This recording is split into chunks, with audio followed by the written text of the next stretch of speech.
ঢাকা বিশ্ববিদ্যালয়ের আসন্ন ডাকসু নির্বাচনে জিএস পদ নিয়ে চলছে তীব্র উত্তেজনা। শিক্ষার্থীদের আলোচনার কেন্দ্রবিন্দুতে এখন এস এম ফরহাদ এবং মেঘমল্লার বসু। প্রায় সবার মুখে একই উত্তর, ফরহাদের সবচেয়ে বড় প্রতিদ্বন্দ্বী মেঘমল্লার। গত কয়েক সপ্তাহ ধরে এই দুই প্রার্থীর মধ্যে চলছে স্নায়ুযুদ্ধ। শুধু রাজনৈতিক প্রতিদ্বন্দ্বিতাই নয়, আদর্শিক অবস্থানেও তাদের দ্বন্দ্ব স্পষ্ট। ফলে নির্বাচন ঘিরে তাদের মুখোমুখি লড়াই ছিল স্বাভাবিক প্রত্যাশা, কিন্তু হঠাৎ করেই পরিস্থিতি এক ভিন্ন মোড় নেয়। মেঘমল্লার বসু অসুস্থ হয়ে পড়েছেন। শারীরিক অবস্থার কারণে তাকে যেতে হচ্ছে অপারেশন টেবিলে। এতে করে তিনি ডাকসু নির্বাচনের প্রচারণায় পুরোপুরি অংশ নিতে পারবেন কিনা তা নিয়ে প্রশ্ন দেখা দিয়েছে।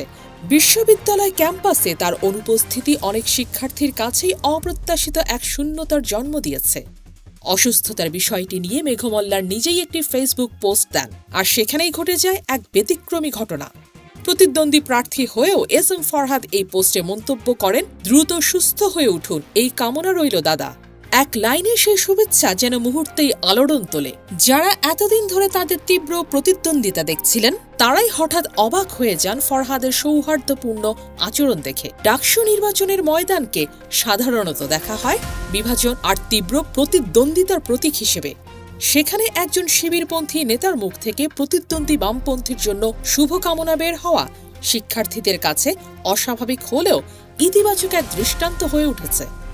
অনেকেই বলছেন, এই ঘটনা শুধু নির্বাচনী রাজনীতির ভেতরে নয়, ভবিষ্যতে ছাত্র রাজনীতিতেও একটি গুরুত্বপূর্ণ প্রভাব ফেলবে। কারণ বিশ্ববিদ্যালয়ের আগামী দিনের রাজনীতি গড়ে উঠতে পারে ছাত্র ইউনিয়ন বনাম ছাত্র শিবিরের দ্বন্দ্বকে ঘিরে।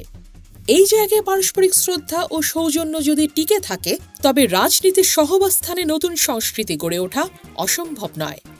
এস এম ফরহাদের এই আচরণ ইতোমধ্যেই ক্যাম্পাসে ইতিবাচক বার্তা ছড়িয়েছে।